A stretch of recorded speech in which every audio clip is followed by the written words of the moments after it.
Gérard Lanvin n'a jamais été un grand fan des réseaux sociaux et il l'a récemment fait savoir dans une interview lors de sa tournée promotionnelle pour son concert à l'Olympia.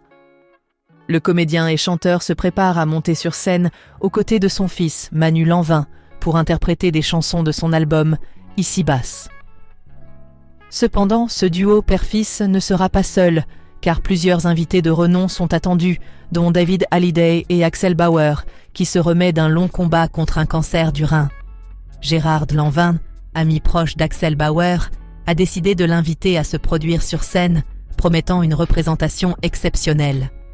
Lors de son passage dans Touche pas à mon poste le 30 octobre 2023, Gérard Lanvin a été interrogé sur son rapport aux réseaux sociaux.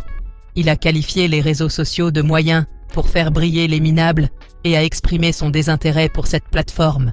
Il a expliqué que son album abordait cette thématique en soulignant la perte de liberté à l'ère des téléphones connectés. Il faut bien qu'ils brillent à leur manière, ces gens-là. Mon album, il parle de ça. J'avais lu une phrase pas mal. À l'époque où les téléphones étaient attachés, on était plus libre, et c'est la réalité. Donc aujourd'hui, on fait avec tout ça. Je ne suis pas dans un monde qui correspond à ça dans ma tête. Gérard Lanvin, qui a choisi de s'installer au Maroc pour échapper à la frénésie de la région parisienne, a plaisanté en disant qu'il avait trouvé une nouvelle appréciation pour la société hyper intelligente des poules et des coqs.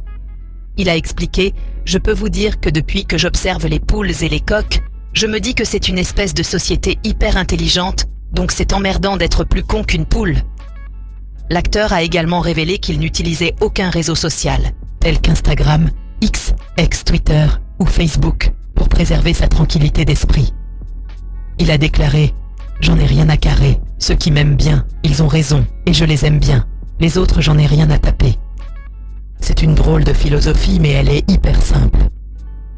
Pour lui, l'objectif est de éviter de se faire du mal, et il a exprimé sa compassion envers ceux qui souffrent des critiques et des commentaires négatifs sur les réseaux sociaux, tout en rappelant que les gens ont le droit de critiquer, mais que cela ne l'intéresse pas.